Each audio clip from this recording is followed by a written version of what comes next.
कि हमारे इधर बहुत सुंदर कथा चल रहा है। श्रीमान गौरांग दर्शन प्रभु द्वारा बृहद भागवतरामृत का अमृत पिला रहे हैं इधर हमको। तो 9:30-10 बजे तक क्लास चलता है, उसके बाद चर्चा वगैरह तो समय लग गया। माफ कीजिए। तो अभी हम चर्चा कर रहे हैं, शायद हम 16वें अध्याय में पहुंचे, बराबर। 16वां अध्याय का चर्चा चल रहा है, तो उसको आज हम पूरा कर देंगे, ऐसा विचार है। तो हम रागानुगा भक्ति का चर्चा करो। 16वें अध्याय में, 15वें अध्याय में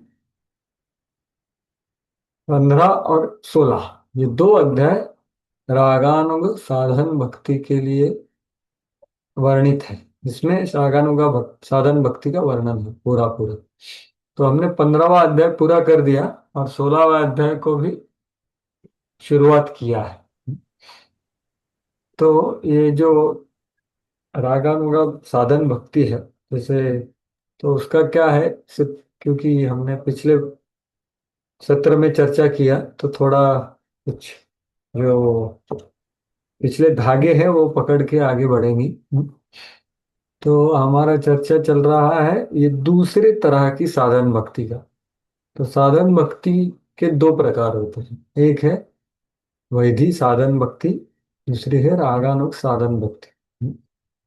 साधन भक्ति क्या है? साधन भक्ति ऐसा कार्य है जो इंद्रिय मान बुद्धि द्वारा की जाने वाली क्रियाएं, जो भाव प्रकट करने के लिए हमारे हृदय में भाव भक्ति प्रकट करेगी, उसको साधन भक्ति बोला जाए। कृति साध्य भवेत साधना भाव इति साधना विदा, नित्य सिद्धस्य भावस्य प्राकट्यम हृदय साध्य। तो ये भी साधन भक्ति ही है। लेकिन ये दोनों में क्या अंतर है कि पहली जो वैधि साधन भक्ति है, वो शास्त्रों के शासन के ऊपर जो उसका प्रेरणा होता है आदमी का करने का, वो शास्त्र के शासन, शास्त्र के आदेश, शास्त्र के विधि विधान, गुरु साधु शास्त्र द्वारा बताए हुए विधि विधानों को पकड़ के हमेशा प्रेरित होने वाली जो भक्ति है, वो है वैधि साधन भक्ति। इस विधि विधि द्वारा चलने वाली, विधि द्वारा प्रेरित जो भक्ति है, वो वैदिक वैधि साधन भक्ति। लेकिन अभी हम चर्चा करें वो क्या है, रागानुग साधन भक्ति। वो क्या है, उसका प्रेरणा रागात्मिका भक्त है।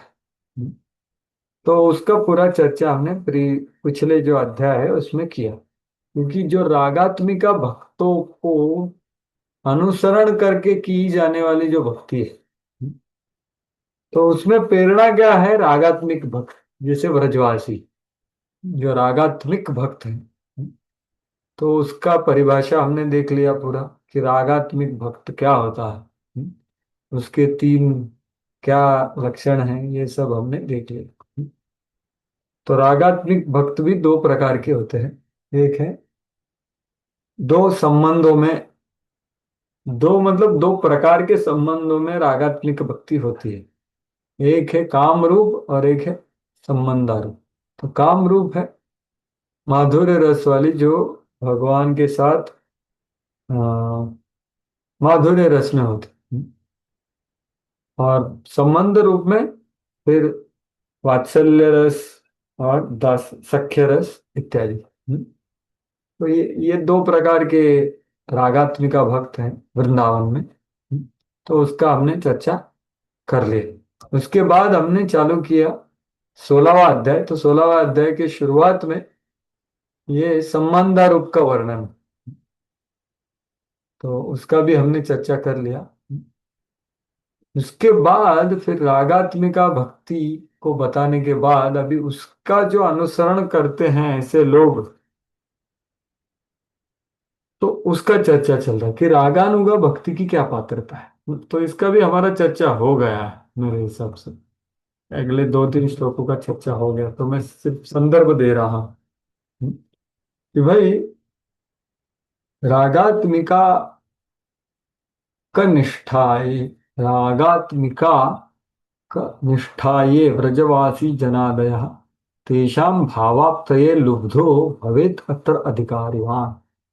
यहाँ पर रागानुग साधन भक्ति का अधिकार संपन्न करने वाला, प्राप्त करने वाला कौन आदमी है? उसके हृदय में रागात्मिका भक्त का भक्ति को प्राप्त करने की अभिलाषा सिर्फ अभिलाषा नहीं है, वो क्या हो गई है, एक लालसा प्रकट हो गई, ग्रीड, क्योंकि लोभ प्रकट हो गया, लोभ। तो ये लोभ प्रकट होना, ब्रजवासियों की तरह भक्ति करने का, उनका भाव जैसा है वैसा प्राप्त करने का, ऐसा लोभ हृदय में प्रकट होता है, वो है उस रागानुगा भक्ति का अधिकार। तो ये यहाँ पर बताएं, तो इसका लक्षण क्या है और ये कैसे प्रकट होता है? पहले कैसे प्रकट होता है कि ऐसे रागात्मिका भक्तों के बारे में भगवान और उनका आदान प्रदान शुद्ध भक्तों से श्रवण करने के बाद तत्त भावादि माधुर्य श्रुते धीर यद अपेक्षित, कि वो श्रवण करने के बाद वो विधि विधानों जो शास्त्र में दिए हुए हैं और ज्यादा न्याय, मतलब लॉजिक, ये सब का अपेक्षा नहीं रखता। और ये अपेक्षा न रख करके वो जो भक्ति करता है, तो वो लक्षण है लोभ उसका जागृत हो गया। तल लोभोत्पत्ति लक्षण न शास्त्रम न युक्तिम अपेक्षते। और ये कैसे हुआ है? रागाग्नि का भक्तों का आदान प्रदान श्रवण करके ये लोभ उत्पन्न हुआ है, तो ये लोभ का लक्षण। तो प्रभुपाद जी बहुत हमें आगाह करते हैं कि भाई ये जो लोभ है ये कब प्रकट होगा?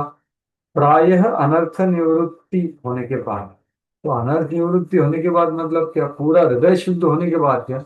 नहीं, अनर्थ निवृत्ति एक सोपान में, भक्ति में, प्रगति की सोपान में एक स्तर है, अनर्थ निवृत्ति का स्तर। तो ऐसे नहीं वहां पर सब अनर्थ नष्ट होगा, नहीं। नष्ट प्रायेषु अभद्रेषु नित्यम भागवत। तो प्राय रूप में अनर्थ नष्ट हुए, पूरे के पूरे नहीं। तो अहम और मम का जो चिंतन है वो प्रायः बहुत कम हो गया है, क्योंकि कृष्ण का जो हमारा सच्चा अहंकार है, एक होता है फॉल्स ईगो, झूठा अहंकार, मिथ्या अहंकार, और दूसरा होता है सच्चा अहंकार। हो गया है मैं कृष्ण का सेवक हूं और कृष्ण मेरे स्वामी। तो ये जो आदव श्रद्धा, साधु संग, भजन क्रिया, अनर्थ निवृत्ति, ये करते करते करते जीव के हृदय में सच्चा अहंकार का प्राय प्रकटीकरण हो गया, तो उसको बोलते हैं निष्ठा। तो वो स्तर पे ये लोभ उत्पन्न, उस ये स्तर के बाद ही लोभ उत्पन्न होगा, ऐसे प्रभुपाद जी बोल रहे हैं। यहाँ पर आप देखो, ये वैदिक भक्ति के सिद्धांतों का पालन करते समय एक अवस्था आती है जिसे अनर्थ निवृत्ति कहते हैं, जिसका अर्थ है समस्त भौतिक कलमश से लोभ। तो इसके बाद लोग, तो ये कोई भी नया कुछ सुन लेता है गोपियों के बारे में, वृंदावन के बारे में, मैं भी करता हूँ, नहीं ऐसा नहीं है। कभी कभी भी कोई व्यक्ति ऐसे भक्तिमय प्रेम का अनुकरण करता है किंतु वास्तव में वह अनर्थ अर्थात अवांछित आदर्शों से मुक्त नहीं हुआ होता। तो इसलिए ये सहजिया जैसा नहीं कर। तो ये प्रभुपाद जी ने हमें ये किया। और उसके बाद फिर ये रागानुगा भक्ति का महत्वपूर्ण 3 श्लोकों में, उसमें क्या महत्वपूर्ण चीजों को आदमी ने अनुशीलन करना चाहिए ये रागानुगा भक्ति का, तो उसके 3 श्लोक है महत्वपूर्ण।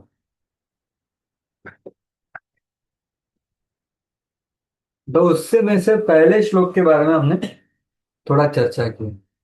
तो हम इसको बोल सकते हैं कि रागानुग साधन भक्ति के ये महत्वपूर्ण अंग है। जैसे वैधि साधन भक्ति के 64 महत्वपूर्ण अंग हमने देखे। हजारों अंग है जो हरिभक्ति विलास में दिए हैं, लेकिन उसमें से कुछ चयन किए हैं रूप गोस्वामी ने, जिनको उन्होंने महत्वपूर्ण बोला है। जब ये विधि विधानों के अनुसार गुरु के मार्गदर्शन में, शास्त्र के शासन में की जाती है, तो वो होती है वैधि साधन भक्ति। लेकिन वही 64 अंगों को एक विशेष रूप से जब किया जाए चयन करके, तो वो अंग हो जाते हैं रागानुगा साधन भक्ति के। तो ये ही ये 3 श्लोकों में बताया है। तो पहला श्लोक का हमने चर्चा किया कि कृष्ण स्मरम जनम चास्य प्रेष्ठ निज समीहितम तत्कथा रतश्चासौ कुर्यात व्रज वासम व्रजेश। कि भाई वो आदमी ने हमेशा व्रज में वास करना चाहिए, और वो करते वहां पर रह करके उसने क्या करना चाहिए, हमेशा रागात्मिक भक्तों का कृष्ण के साथ आदान प्रदान का कथा हमेशा सुनना चाहिए। और ऐसे रागानुगा भक्त जो अपने जैसे काम रूप और संबंध रूप, और संबंध रूप में वात्सल्य है, सख्य है, तो वैसे भक्त का एक मॉडल, मॉडल ने क्या बोलेंगे, प्रेरणा से वो भक्त का आदान प्रदान विशेष रूप से उसने सुनना चाहिए। तो ये बात है, जो कृष्ण को प्रेम करते हैं। तो जब मनुष्य वास्तव में भक्ति भौतिक कलमश से मुक्त हो जाता है, तो वह वृंदावनवासी भक्त का स्मरण उसी के समान कृष्ण से प्रेम करने के लिए सदैव करता। मतलब समझो कोई वात्सल्य रस का आरागान होगा साधन भक्त है, तो वो क्या करेगा, यशोदा या यशोदा की जैसी, यशोदा सबसे ऊंची भक्त है उसके लिए, यशोदा रोल मॉडल है, तो यशोदा का हमेशा स्मरण करो। और कैसी यशोदा दधी मखती है, गीत गाती है, हम्म, कृष्ण का लालन पालन करती है, ये सब श्रवण करेंगे वो लीलाएं 10वें स्कंद से। और वैसे वैसा प्रेम वो खुद करना चाहिए, तो उसका सदैव शरण करते हैं। और ऐसा भाव विकसित हो जाने पर यहाँ तक कि अपने मन के भीतर भी वृंदावन में वास करें, तो वृंदावन में वास करके ही करते। तो ये वृंदावन जो वास है, ये दैहिक भी हो सकता है और मानसिक भी हो सकता है, तो उसका भी हमने चर्चा की। वह चाहे जहां भी रहे, उस व्रजधाम के जीवन के विषयों में तथा भगवत भक्ति लगे वॉल्यूम बंद। भक्त। म्यूट है हरे यार कृष्णा। ये। क्या हुआ?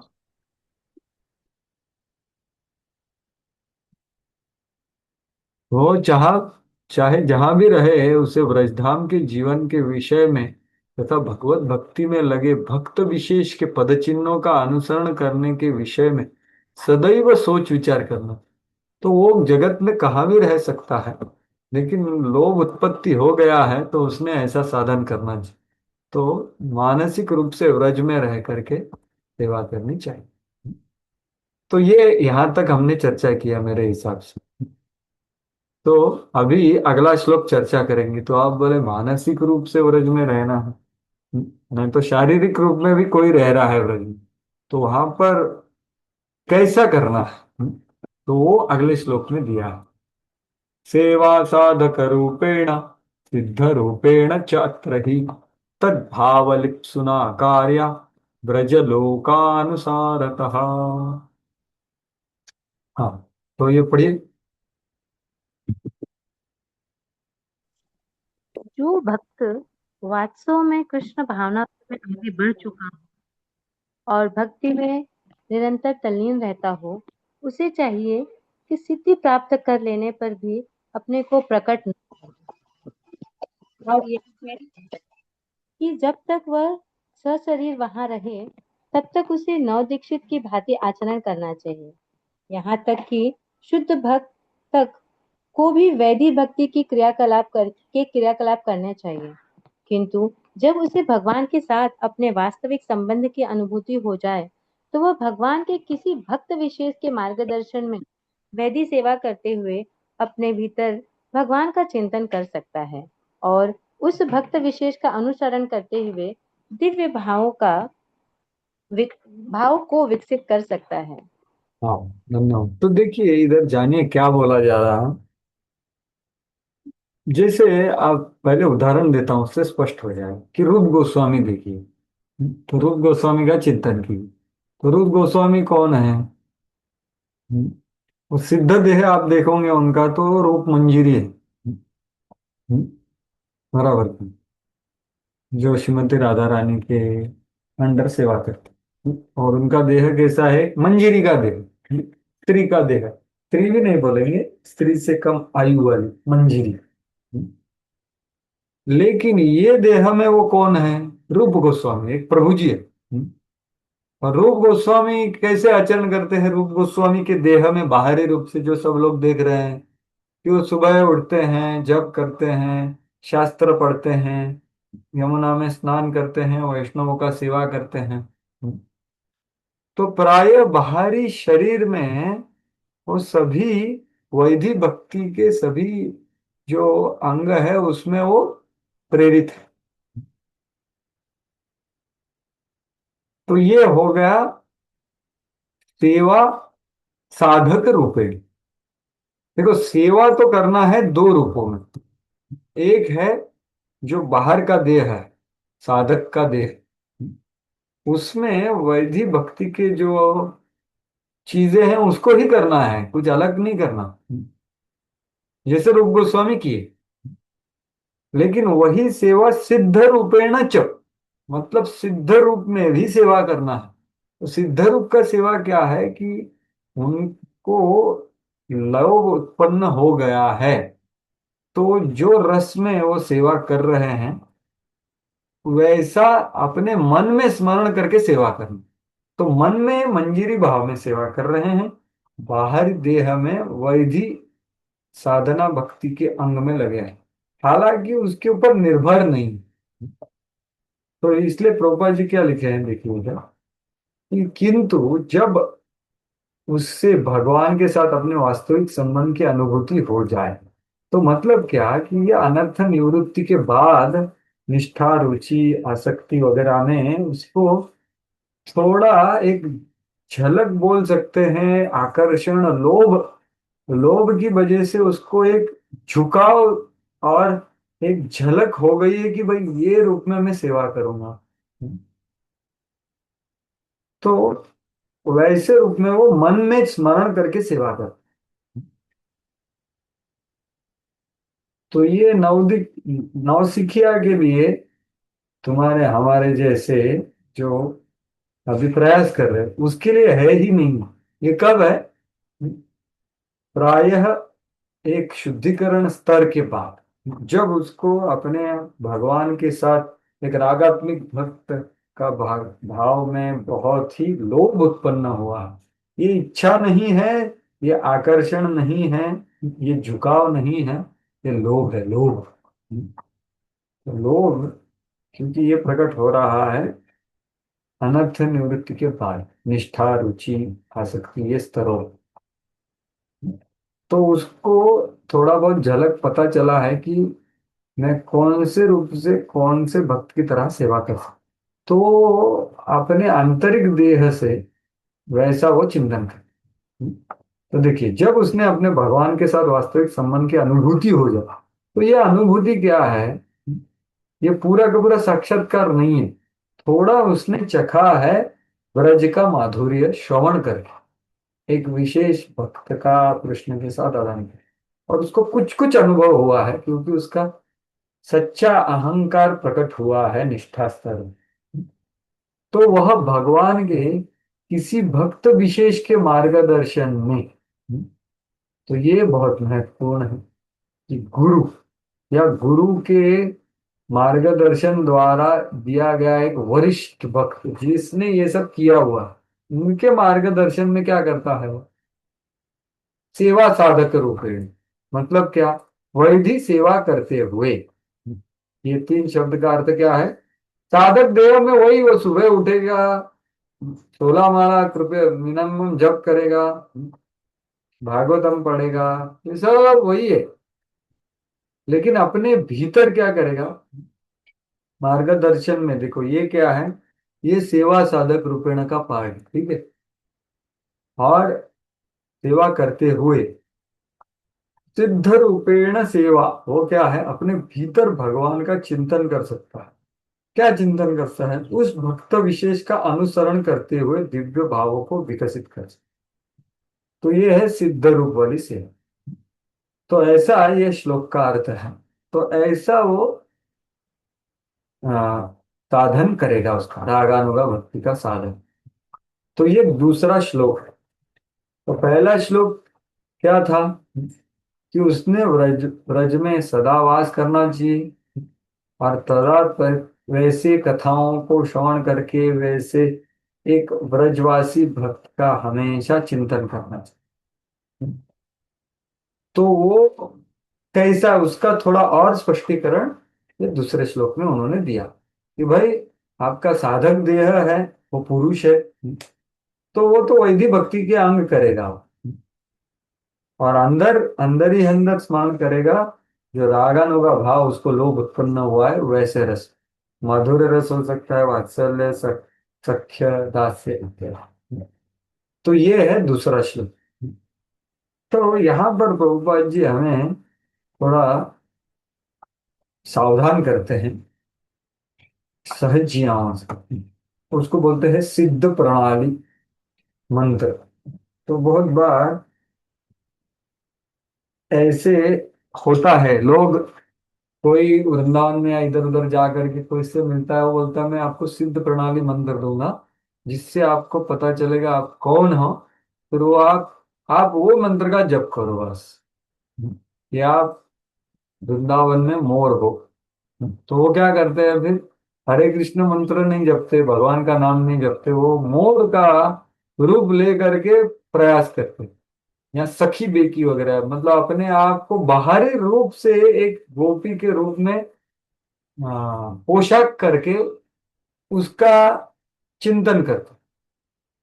तो ये जो है ये अनुचित है, ये प्रभुपाद जी बोले। तो ये पढ़िए तो इस संदर्भ में। इस संदर्भ में तथाकथित सिद्ध प्रणाली से सतर्क रहना चाहिए। ये प्रणाली उन लोगों के द्वारा अपनाई जाती है जो विशेष अधिकारी नहीं है और जिन्होंने भक्ति का अपना ही मार्ग बना रखा है। वे ये कल्पना करते हैं कि अपने को भगवान का पार्षद सोचते मात्र से वे उनके पार्षद बन गए हैं। यह बाह्य आचरण विधि विधानों के अनुकूल नहीं है। तथाकथित सिद्ध प्रणाली का अनुसरण जिया करते हैं, जो तथाकथित वैष्णवों का क्षण संप्रदाय है। इसलिए रूप गोस्वामी के अनुसार ऐसे भक्त के आदर्श मार्ग में बाधक है। तो स्पष्टता से प्रभुपाद बता रहे हैं ये जो है ये सही नहीं है। श्रुति स्मृति पुराण आदि पंचरात्रि की विधि बिना एकांत की हरेर भक्ति उत्पाता एवं कल्पते।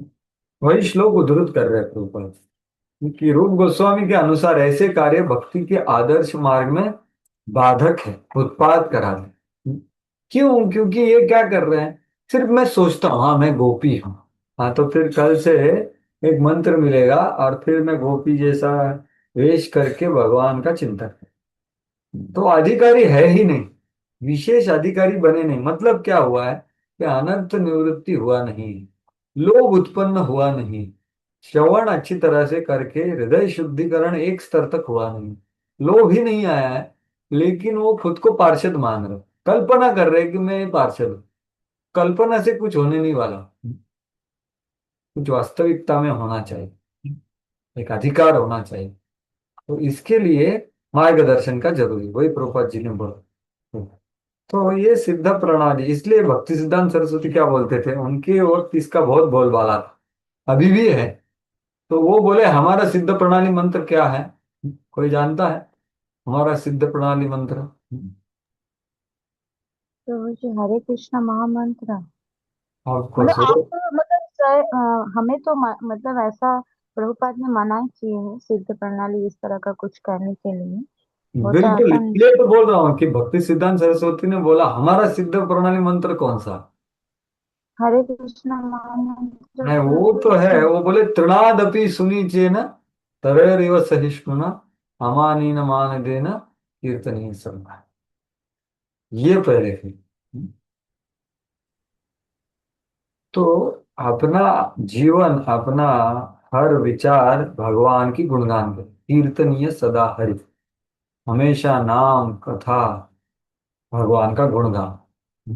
और पहले तीन गुण, ये हमारा सिद्ध प्रमाण है, क्योंकि ये स्तर है निष्ठा का स्तर।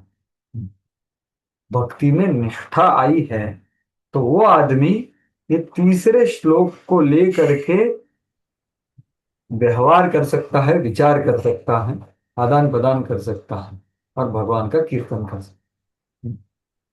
ये है निष्ठा स्तर। भक्ति विनोद ठाकुर लिखे हैं, ये जो 8 श्लोक जो है शिक्षाष्टकम के, तो वो अलग अलग स्तर है भक्ति में। आदव श्रद्धा साधु संग भजन क्रिया अनर्थ निवृत्ति इत्यादि। तो ये जो है तीसरा श्लोक, ये है निष्ठा। तो इसके बाद आदमी सत्व गुण में आने के बाद सब स्पष्ट हो जाता है उसको, वो गलती नहीं कर सकता। जैसे प्रभुपाद जी एनवाय में लिखे हैं ना कि जब आदमी सत्व गुण में आ जाता है तो आगे कैसे प्रगति करना है वो अपने आप उसको प्रकट हो जाता है। तो ये बात है, तो ये हमारा सिद्ध प्रणाली। तो हमें ऐसा कुछ कल्पना नहीं करना चाहिए ये बाबा वो ऋषि से मिल करके मेरे को ये प्राप्त हुआ। तो ये सबसे सतर्क रहना चाहिए। और बात है ये ओरिजिनल, एक्चुअली ये जो चैतन्य महाप्रभु है उनके अनुयायी में ये विधि था एक्चुअली, सिद्ध प्रणाली का। वो चैतन्य महाप्रभु के एक अनुयायी थे, उनसे प्रकट हुआ था, लेकिन वो जो है वो भी ऐसा गलत उसका इस्तेमाल नहीं करते थे, लेकिन अभी वो हो, तो इसलिए उसका अभी बात करने का जरूरत नहीं। क्योंकि प्रभुपाद जी, भक्ति सिद्धांत सरस्वती, हमारे गोस्वामी लोग, ये सब, हमारा विधि कैसा है, सिद्ध प्रणाली वाला हमारा विधि नहीं है। हमारा विधि है आंतरिक प्रगति। रघुनाथ दास गोस्वामी का मनस शिक्षा पढ़िए, भक्ति सिद्धांत सरस्वती ठाकुर ने मनस शिक्षा लिखा है। और उन्होंने बोला है कि भाई मन को, मतलब क्या, ये सेवा साधक रूपेण सिद्ध रूपेण चाहते, कि भाई अंदर ही अंदर आप अनुशीलन करो, मार्गदर्शन में शुद्धिकरण होने के बाद लोभ प्राप्त करो, और फिर अनुशीलन अंदर अंदर करो। बाहरी रूप से प्रायः आप सामान्य भक्त की तरह ही लगोगे, कुछ अलग कुछ नहीं लगोगे ऐसा। कोई भी कुछ भी ड्रेस करेगा वैसा है ही नहीं। साधक देह में कुछ बदलना नहीं है, नहीं तो क्या है, ऐसे लोग मोर जैसा आवाज निकालते, नहीं तो गोपी सखी जैसा आ, पोशाक करते हैं, और क्या क्या नहीं करते वो नाम पर, मतलब उसका बोलने का भी जरूरत नहीं है। इसलिए प्रभुपाद जी इतना बोल करके छोड़ दी कि भाई ये छद्म है। तथाकथित सिद्ध प्रणाली का अनुसरण प्राकृत सहजिया करते हैं, और जो तथाकथित वैष्णव का छद्म संप्रदाय है, तो ये हमें जानना है। तो उनको दूर से आदर कर सकते हैं, लेकिन हमें सावधान रहना। तो ये सहजिया, प्राकृत सहजिया मतलब क्या, कि भाई पात्रता प्राप्त होने के पहले ही कुछ अपेक्षा करना। जैसे कोई कंपनी में काम न करके सैलरी चाहता है, ऐसा सहजिया मतलब सहज रूप से वो कुछ रच का करता, लेकिन उसने आदव ये जो पहले 5 अंग हैं, ये 64, इसका कुछ भी अच्छे से नहीं किया। तो ये है सहज। पात्रता नहीं है, शुद्धता नहीं है, लेकिन कल्पना बहुत है, और इससे वो सब गड़बड़ करते। तो ये है दूसरा श्लोक। अभी तीसरा और अंतिम श्लोक जो है उसका चर्चा करो, कि भाई ठीक है, पहले श्लोक में पता चला कि व्रजवास करना है, बाहरी रूप से हो सके तो या आंतरिक रूप से, और वैसे विशेष भक्त के बारे में कथा में रत रहना है। पहला श्लोक हो गया। दूसरे श्लोक, ये श्लोक हो गया कि साधक रूप में वास्तविकता में वही चीजें करनी है, लेकिन आंतरिक अनुशीलन करना है मार्गदर्शन में। अभी तीसरा जो श्लोक है वो बताता है कि इसमें 64 अंग ही करने हैं, लेकिन कुछ कुछ चयन करके अंग करने होते। श्रवणोत्कीर्तना श्रवणोत्कीर्तनादीनि वैधि भक्ति उदितानि तु यान्यंगानि च तान्यत्र विज्ञेयानि मनीषिभिः। पढ़िए। हरे कृष्ण प्रभु। हाँ। श्री रूप गोस्वामी कहते हैं कि विद्वान आचार्यों ने संस्कृति की है कि हम कृष्ण के लिए रागानुगा प्रेम विकसित कर लेने के बाद भी विविध विधानों का पालन करते रहे। विधि विधानों के अनुसार 9 प्रकार के कार्यकलाप है जिनका वर्णन पहले किया जा चुका है। मनुष्य को चाहिए कि जिस भक्ति विभाग में उसकी स्वाभाविक रुचि है हो वह उसी में लगे। उदाहरणार्थ, कोई व्यक्ति श्रवण में विशेष रुचि रखता है, दूसरों को कीर्तन में विशेष रुचि हो सकती है, और तीसरे को मंदिर में सेवा करने में विशेष रुचि हो सकती है।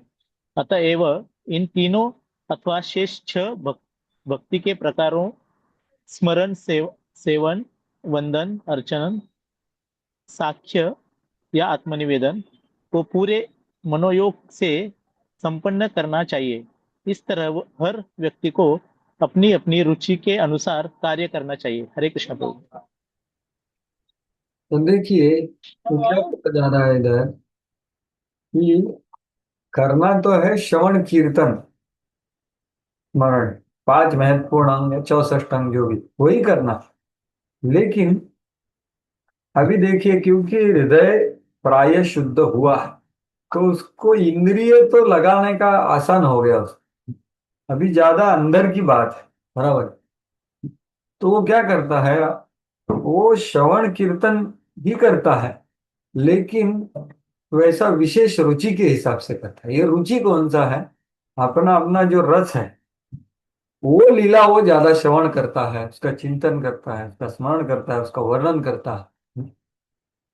और ऐसा नहीं किसको भी वर्णन करता है, वैसे सजातीय आशय स्निग्ध साधु संग स्वतोवरे, वैसे संग में उसका अनुशीलन कर, वैसे लीलाओं को चयन करके उसका ज्यादा श्रवण कीर्तन स्मरण करता है।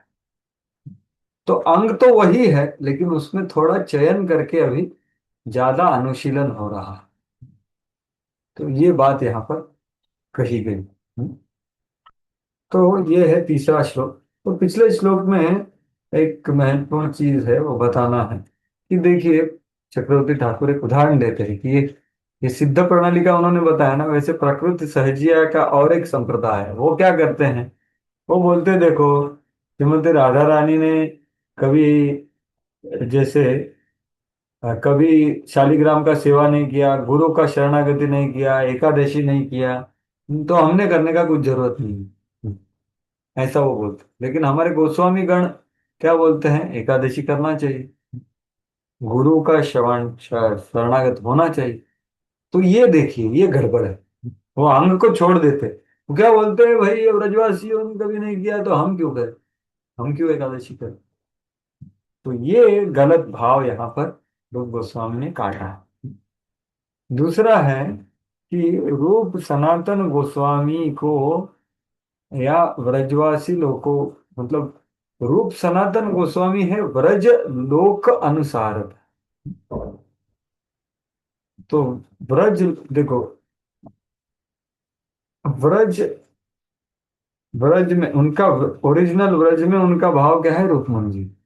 तो उनका जो अनुसरण करना है वो है सिद्ध देह, मतलब आंतरिक रूप। और उनका जो बाह्य देह है रूप गोस्वामी, वो जो करते हैं उसका अनुसरण करना है साधक देह।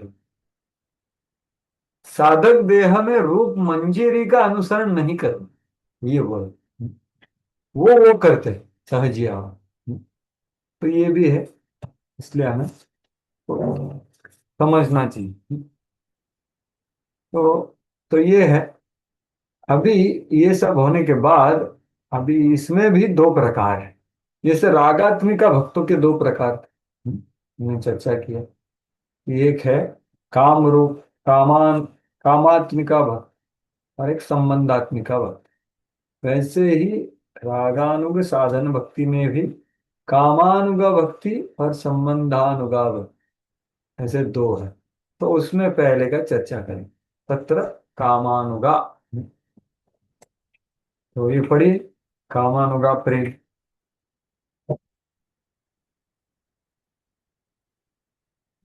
हरे कृष्ण प्रभु। हाँ। वृंदावन की गोपियों अथवा द्वारका की रानियों के चरण चिन्हों पर चलते हुए जो भक्ति की जाती है वह कामानुगा या माधुर्य भक्ति कहलाती है। इस माधुर्य भक्ति के दो विभाग किए जा सकते हैं। पहला अप्रत्यक्ष माधुर्य प्रेम और दूसरा प्रत्यक्ष माधुर्य प्रेम। इन दोनों ही विभागों में उस विशेष गोपी का अनुसरण करना होता है जो गोलोक वृंदावन में ऐसे सेवा में संलग्न है। भगवान से माधुर्य प्रेम में प्रत्यक्ष संलग्न रहने को केली कहा जाता है। केली का अर्थ है भगवान से सीधा संयोग होना। कुछ भक्त परम पुरुष से प्रत्यक्ष संपर्क नहीं चाहते, अपितु वे गोपियों के साथ भगवान के प्रेम प्रेम व्यापार का आस्वादन करते हैं। ऐसे भक्त गोपियों के साथ कृष्ण की लीलाओं का केवल श्रवण करके आनंद लेते हैं। हाँ ठीक है। तो इसको पहले समझते हैं क्या बोला जा रहा है। तो देखिए, कामानुगा भवेत तृष्णा काम रूप अनुगामिनी। तो जो काम रूप जो प्रागात्मिक भक्त है, उनका अनुगमन में जो तृष्णा प्रकट होती है वैसी सेवा करनी, उसको कामानुग रागानुग भक्ति बोलते हैं। तो गोपियों अथवा द्वारका की रानी, तो ये दोनों भगवान को माधुर्य रस में सेवा करते। तो उनके चरण चिन्ह का जो अनुयायी है वो कामानुग है। ठीक है। तो इसमें भी दो प्रकार है। पहला अप्रत्यक्ष माधुर्य प्रेम और दूसरा प्रत्यक्ष माधुर्य प्रेम। तो यहां पर संस्कृत में नंबर उल्टा है, संभोग इच्छामयी। तो यह है प्रत्यक्ष माधुर्य प्रेम। ठीक है। प्रत्यक्ष मतलब कृष्ण है नायक, और ये जो साधक है वो नायिका बनना चाहता है, हीरोइन। भगवान है हीरो, और ये बनना, साधक बनना चाहता है हीरोइन। हीरोइन बन के भगवान का स्वामी रूप में सेवा कर। तो वो प्रत्यक्ष रूप से माधुर्य प्रेम, संभोग इच्छा मई। दूसरा क्या है, तत्त भावेच्छात्मा, तत्त भावात्मिका, ये दूसरा है। तत्त भावेच्छित्मिका। ठीक है। तो उसका क्या अर्थ है, वो अप्रत्यक्ष रूप से माधुर्य रस में सेवा करना। तो ये है मंजीरी भाव। मंजीरी भाव में रूपा जी बोल रहे हैं कि अप्रत्यक्ष रूप से मतलब राधा और कृष्ण का जो आदान प्रदान है, उनको देख करके उनका सेवा, दोनों का सेवा करने में, राधा रानी के भाव में, ये है अप्रत्यक्ष माधुर्य प्रेम। तो इसलिए आगे उन्होंने इसका व्याख्या किया है। केली तात्पर्यवत्य एव संभोग इच्छामयी भवे। कि भाई, पहला तो इन दोनों विभागों में उसी विशेष गोपी का अनुसरण करना होता है। एक विशेष गोपी का तो चयन करना होता है ना, रागात्मिका भक्त जो ऐसी सेवा में संलग्न, तो प्रत्यक्ष में है या अप्रत्यक्ष में है, तो ऐसी एक को चयन करना पड़ता है, ऐसा बोला जा रहा है। बराबर की। तो पहला जो बोला है वो है संभोगेच्छाई महिमा, कि केली तात्पर्य। भगवान से माधुर्य प्रेम में प्रत्यक्ष संलग्न रहने को केली कहते हैं। प्रत्यक्ष संलग्न होना मतलब क्या? भगवान को, जैसे मैंने बताया, नायक नायिका के जैसा आदान प्रदान होता है, प्रत्यक्ष रूप से भगवान से आदान प्रदान, कृष्ण से। इसको बोलते हैं केली, सीधा संयोग। ये हो गया पहला लाइन ये श्लोक का। ये कौन सा है? प्रत्यक्ष माधुर्य। अप्रत्यक्ष वाला कौन सा है? दूसरा वाला। वो क्या बोल रहे हैं प्रभुपाद जी? कुछ कुछ भक्त परम पुरुष से प्रत्यक्ष संपर्क नहीं चाहते। कृष्ण के साथ प्रत्यक्ष संपर्क हमें नहीं चाहिए। हमें क्या चाहिए? अभी वे गोपियों के साथ भगवान का प्रेम व्यापार का आस्वादन करते हैं। जब राधा कृष्ण एक दूसरे का प्रेम का व्यापार करते हैं, उसका ये आस्वादन करते हैं। जैसे हम, हमारे सब आचार्य ये करते हैं। जैसे हम तुलसी आरती में क्या गाते हैं? इस संबंध में कोई बताएगा? ऐसे हम जो चर्चा करें वो संबंध में हम क्या गाते हैं तुलसी आरती में? सेवा पानी तो राधा कृष्ण क्या हेरी बो बोलते हैं हम? हाँ, राधा कृष्ण सेवा पाओ ए अभिलाषी। क्या देखना चाहते हो? राधा कृष्ण को साथ में देखना चाहते हो, बराबर की? नयने हेरी बो सदा, क्या है? ये जुगल अभिलाषी। राशि। युगल रूप राशि। तो ये जो भाव है, ये मंजरी भाव है, ये तत्त भावाच्छिन्न का भाव है कि भाई उनको साथ में देखना। और हम तो ये क्या प्रार्थना कर रहे हैं लास्ट में कि तुलसी महारानी को, वृंदा देवी को बोल रहे हैं कि आप मेरे को मेरी दासी बनाओ।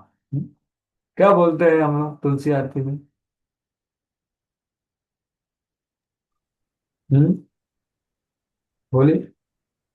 मोरे अभिलाष हाँ, विलास कुंजे दियो वास। देव पास।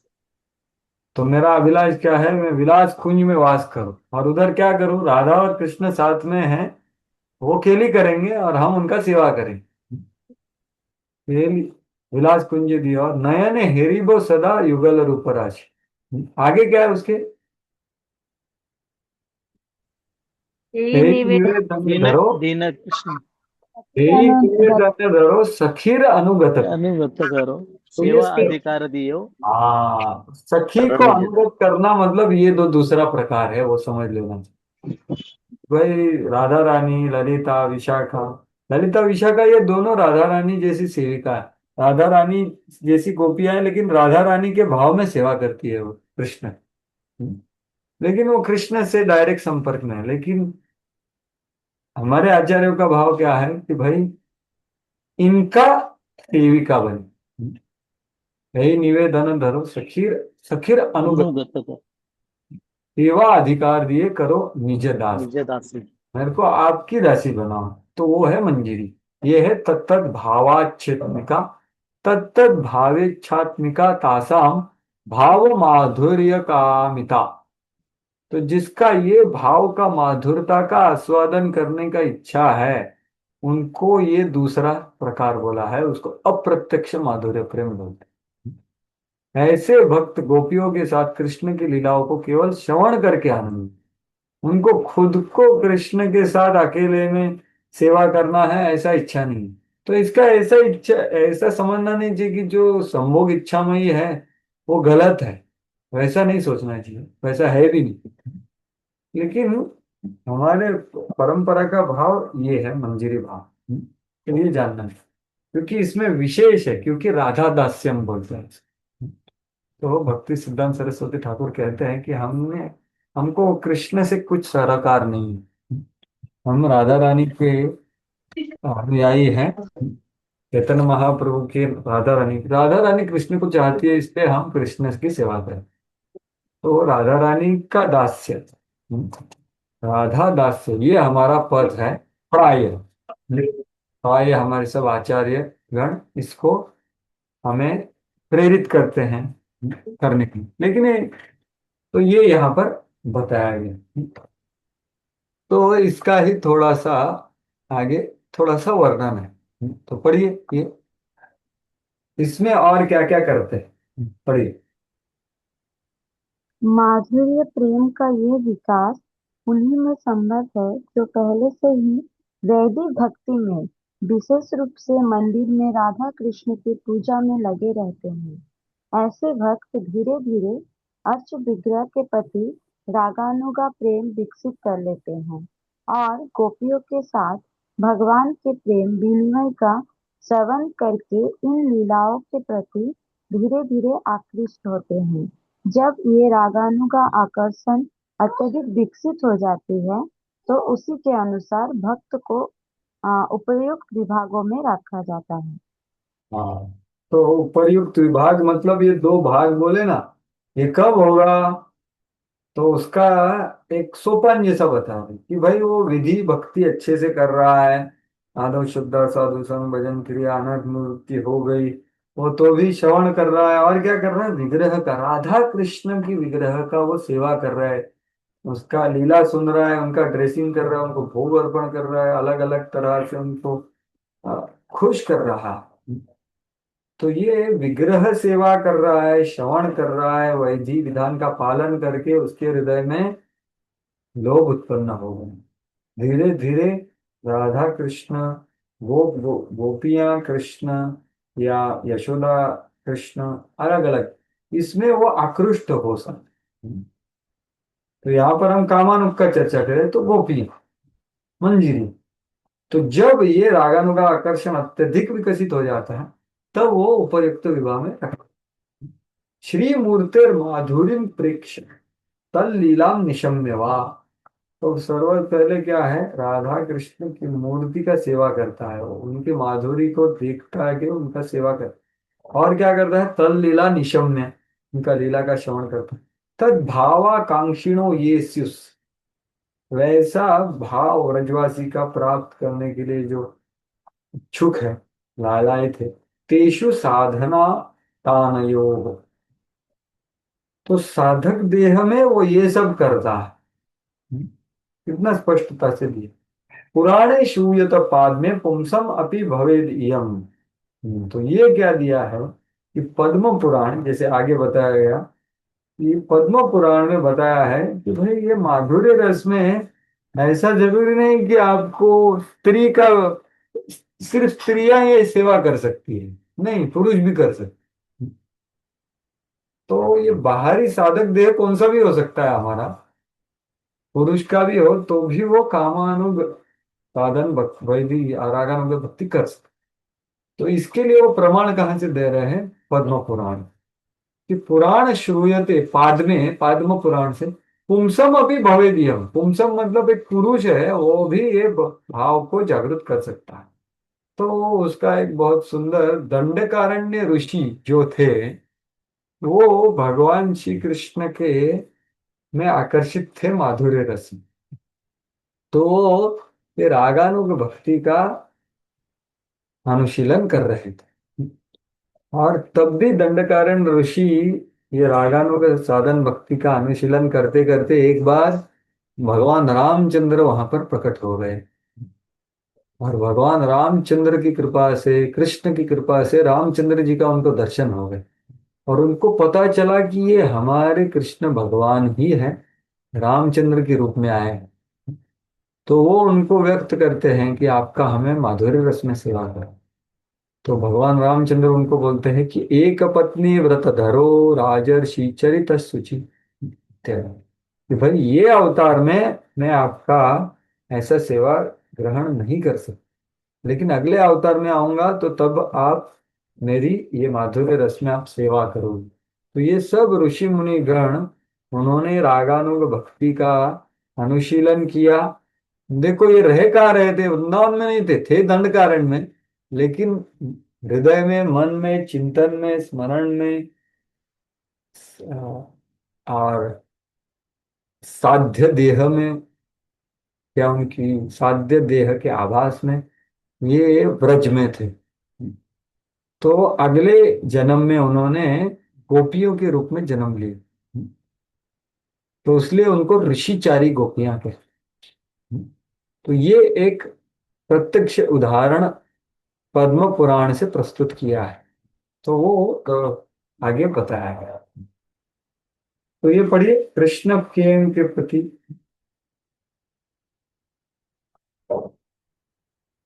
हरे कृष्णा। कृष्ण के प्रति माधुर्य प्रेम का यह विकास केवल स्त्रियों में ही नहीं होता। भौतिक शरीर को आध्यात्मिक प्रेम व्यापार से कुछ भी लेना देना नहीं रहता। स्त्री चाहे तो कृष्ण की मित्र सखी बनने का भाव विकसित कर सकती है, और इसी तरह पुरुष भी चाहे तो वृंदावन की गोपी बनने का भाव विकसित कर सकते हैं। तो ये स्पष्ट है। तो इसका उदाहरण दे रहे हैं, पुरा महर्षयः सर्वे दंडकारण्यवासिना। तो स्पष्ट है कि महर्षि लोग थे, दंडकारण्य में रहते थे, बहुत पहले की बात। दुष्ट्वा रामम हरिम तत्र भोक्तुम इच्छन सुविग्रह, कि वो उन्होंने भगवान रामचंद्र का दीक्षा किया, देखा, दर्शन हुआ और उनका सेवा करने का उन्होंने इच्छा की। ते सर्वे स्त्रीत्वम आपन्ना प्रमुद्भूताश्च गोकुले, कि वो सर्व लोग अपने इस साधक देह को त्याग करने के बाद उन्होंने क्या किया, स्त्रीत्व आपन्ना, मतलब उनको गोपियों का जन्म प्राप्त हुआ गोकुल में। और फिर उन्होंने उधर नित्य सिद्ध गोपियों का संग किया, गोपी के कोप में जन्म लिया, और फिर वहां पर ब्रजवासी नित्य सिद्ध भक्तों से उन्होंने संग प्राप्त करके भगवान को प्राप्त किया। हरि संप्राप्य कामेन ततो मुक्ता भवार्णव, तो उन्होंने काम रूप भक्ति में भगवान हरि का सेवा निरंतर रूप में प्राप्त किया, तो भवार्णव से मुक्त हो। तो ये पूरी कहानी है, आगे प्रभुपाद जी लिख रहे हैं, तो वो पढ़ सकते हैं। पढ़ी तो मैंने बताई, संक्षेप में पढ़ी। एक पुरुष भक्त किस प्रकार एक गोपी बनने की इच्छा कर सकता है, इसका वर्णन पद्म पुराण में इस प्रकार मिलता है। प्राचीन काल में दंडकारण्य में अनेक ऋषि रहते थे। दंडकारण्य उस जंगल का नाम है जहां अपने पिता द्वारा देश निकाला दिए जाने पर भगवान रामचंद्र ने 14 वर्ष तक निवास किया था। उस समय वहां अनेक बड़े बड़े बड़े चढ़े ऋषि थे जो भगवान रामचंद्र के रूप माधुरी से मुग्ध हो गए थे और उनका आलिंगन करने के लिए वे स्त्री बनना चाहते थे। बाद में यही ऋषि गोलोक वृंदावन में प्रकट हुए जहां भगवान कृष्ण ने अवतार लिया था। वे गोपियों अर्थात कृष्ण के सखियों के रूप में उत्पन्न हुए। इस प्रकार उन्हें आध्यात्मिक जीवन की सिद्धि प्राप्त हो गई। हाँ, आगे भी पढ़ो, कोई और पढ़ सकता है। दंडकारण्य के ऋषियों की कथा इस प्रकार बतलाई जाती है। जब भगवान रामचंद्र दंडकारण्य में निवास कर रहे थे तो भक्ति में तल्लीन रहने वाले ऋषि मुनि उनके सौंदर्य से आकृष्ट हो गए और उन्होंने तत्काल वृंदावन की गोपियों का चिंतन किया जो कृष्ण के साथ माधुर्य प्रेम का भोग कर रही थी।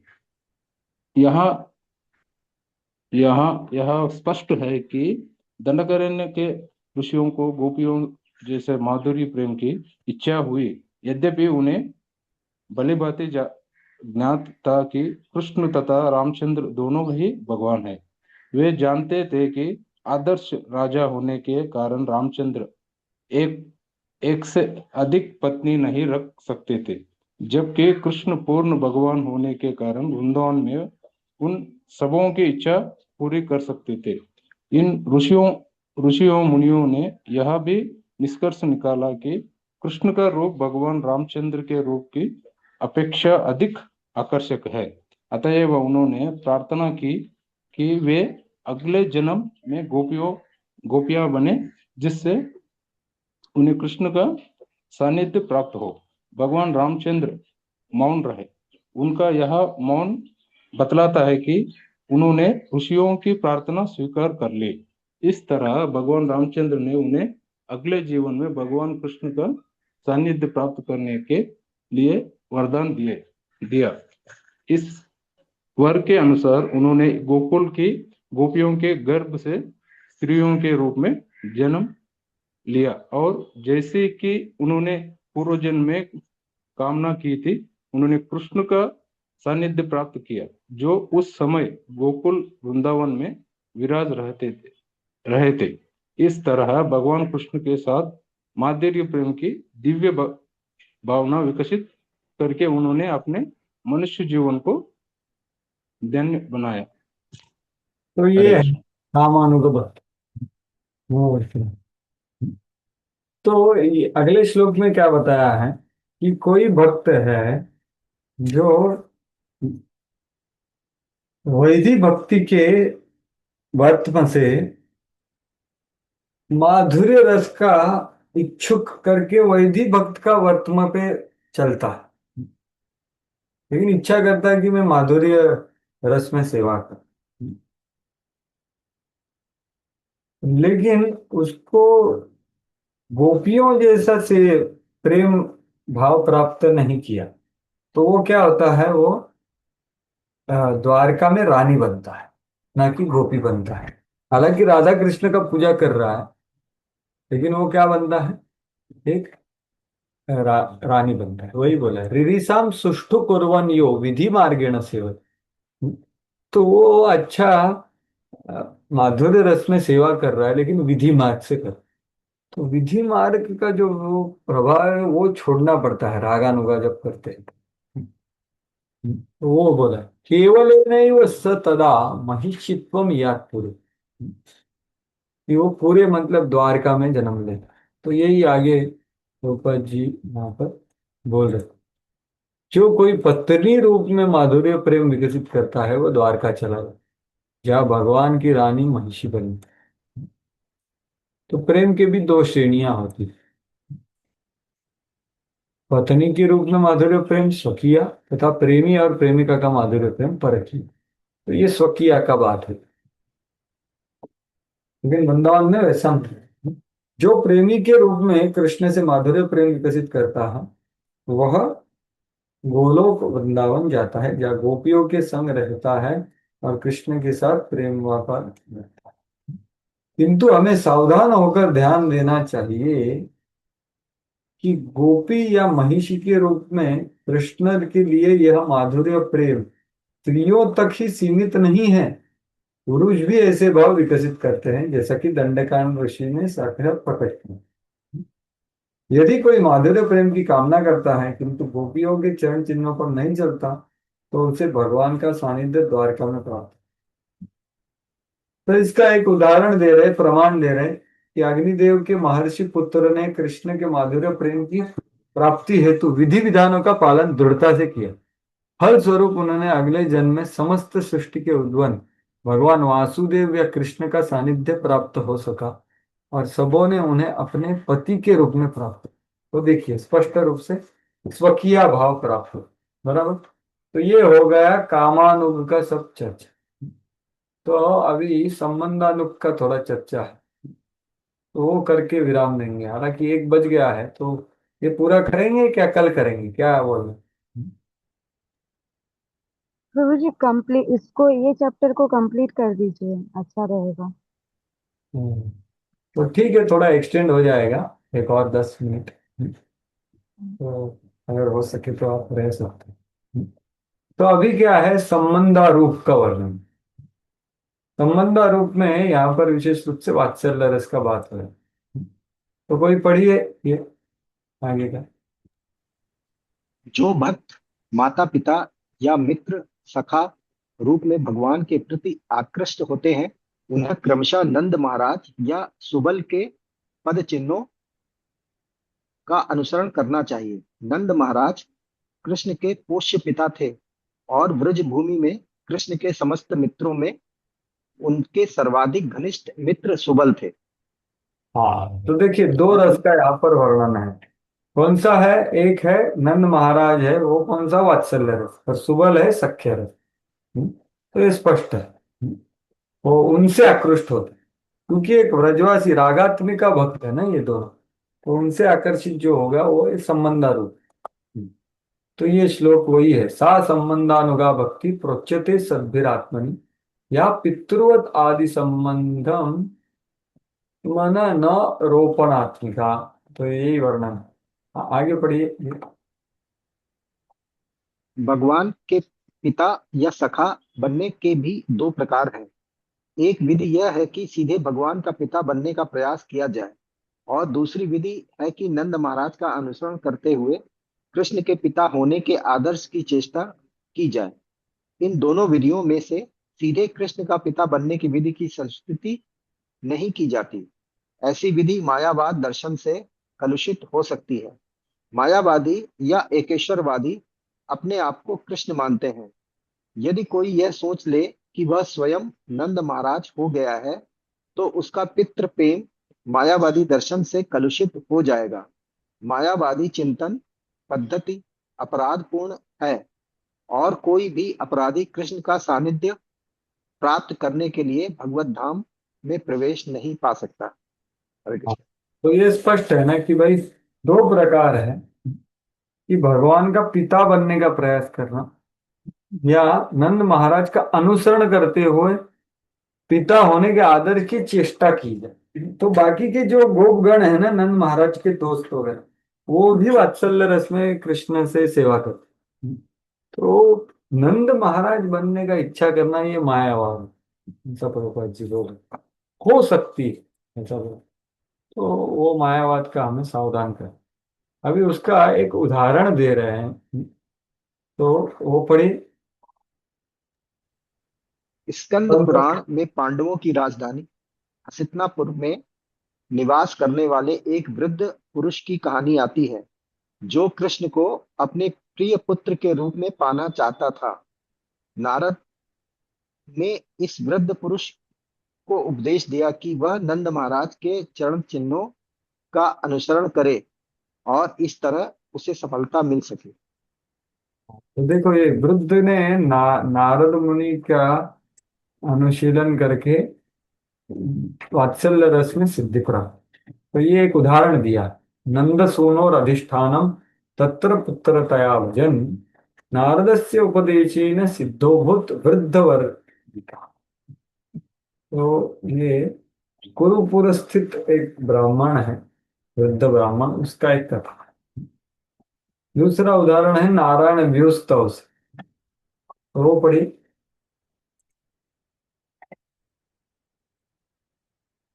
हम्म, नारायण वयुस्तव में एक कथन आता है कि जो लोग भगवान का चिंतन अपने पति, मित्र, पिता या हितैषी के रूप में करते हैं, वे सदा सर्व पूजनीय होते हैं। कृष्ण के प्रति ये रागानुगा भक्ति कृष्ण या उनके शुद्ध भक्ति की कृपा से ही विकसित हो सकती है। कभी कभी यह भक्ति विधि पुष्टि मार्ग कहलाती है। पुष्टि का अर्थ है पोषण या वर्धन, तथा मार्ग का अर्थ है रास्ता। इस तरह के भाव के विकास से सर्वोच्च स्तर तक भक्ति का पोषण होता है, इसीलिए इसे पुष्टि मार्ग कहते हैं।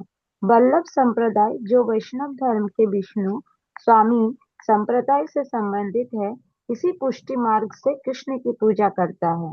सामान्यतः गुजरात में भक्त गण बाल कृष्ण की पूजा पुष्टि मार्ग से ही करते हैं। तो ये स्पष्ट हो गया अभी यहाँ पर, रागानुगा साधन भक्ति खत्म हो गई। ठीक है। तो ये क्या बोला जा रहा है इधर, कि ये कैसे होगा शुद्ध भक्ति की कृपा से, जैसे नारद मुनि का कृपा हुआ, और उन्होंने अनुशीलन भी किया कि ये दोनों जरूरी। और ये जो पूरा है, ये जो मार्ग है, अभी ये मतलब क्या, ये संबंधानुगा कामारूपा सबका बोला जा रहा है। तो इसको देखो, पहले मार्ग को, वैधि मार्ग को क्या बोला गया था, मर्यादा मार्ग। लेकिन रागानुगा साधन भक्ति को क्या बोले जाते हैं, पुष्टि मार्ग, क्योंकि ये पोषण करता है, क्योंकि इसमें आविष्टता होता है, इसमें राग होता है, इष्टे स्वारस की राग, ऐसा। तो इसकी वजह से क्या होता है, पोषण बहुत होता है। तो वो यहाँ पर स्पष्टता से बताया है। तो इस तरह से, इसलिए इसलिए पुष्टि मार्ग अगर आप जाओगे गुजरात में, राजस्थान में, तो वो लड्डू गोपाल वगैरह लेके आता है, तो ये सब पुष्टि मार्गी भक्त है। तो ये पुष्टि मार्ग। तो ये बात है, तो ये हो गई रागानुग साधन भक्ति। तो अभी हमारे बचते हैं अगले दो अध्याय हैं भाव भक्ति, और फिर अंतिम अध्याय है प्रेम भक्ति। 17 18 भाव भक्ति है, और 19वां प्रेम भक्ति। ठीक। तो वो कल कल हम शुरुआत तो करेंगे, देखते हैं, एक अध्याय तो जरूर हो जाएगा, दूसरा अध्याय भी चालू हो जाएगा। तो ये है। ठीक है, तो यहाँ पर विराम देते हैं आज की चर्चा को, और फिर कल कंटिन्यू करें। ठीक है। प्रभु तो जी, हरि बोल। हाँ हाँ बोलिए। प्रभु जी, मेरा एक क्वेश्चन है प्रभु जी। हाँ बोलिए। हाँ प्रभु जी, क्वेश्चन एक्चुअली पिछले क्लास में मैं अटेंड नहीं थी संडे का, लेकिन सुना हाँ आपका। ठीक है। तो उसी में से क्वेश्चन है प्रभु जी, जहाँ पर बोलिए। शिशुपाल का और कंस का उदाहरण दिया गया था कि हाँ। जब मतलब वो जब कृष्ण उनको मारते हैं तो ब्रह्म ज्योति में जाते हैं बोला गया है। तो प्रभु हम्म। जी, मेरा क्वेश्चन ये है कि शिशुपाल और दंत वक्र जो थे वो तो जय विजय थे ना, वहां से उनका इधर आए हैं। तो फिर बिल्कुल। शिशुपाल क्यों प्रभु जी, मतलब ब्रह्म है, मतलब उनका तो थ्री बर्थ ही था कि उसके बाद वो वैकुंठ लोक में आएंगे रिटर्न। हम्म। फिर वहां पर यहाँ पर ऐसा क्यों बोला गया है? और दूसरा क्वेश्चन है प्रभु जी, तो ठीक है, शिशुपाल को कंस का जब, उदाहरण ले लो आप, चलेगा, कंस का चलेगा। कंस का भी दिया है ना उन्होंने। हाँ लेकिन कंस का दिया है, लेकिन वो तो जय विजय के रूप में नहीं आए थे ना। तो मेरा वही क्वेश्चन है इसलिए तो जय विजय। उदाहरण दिया है, देखो ये यहाँ पर सिद्धांत समझा है, आप उसको जय विजय के रूप में देखेंगी तो कुछ समस्या नहीं है। लेकिन वो जग ने कहाँ जाते हुए देखे, ब्रह्म ज्योति में विलीन हो गए ना वो। आप हमारे जैसे जो भक्त है, वो परंपरा की कृपा से वो समझ रहे कि वो असुर नहीं था, वो जय विजय था।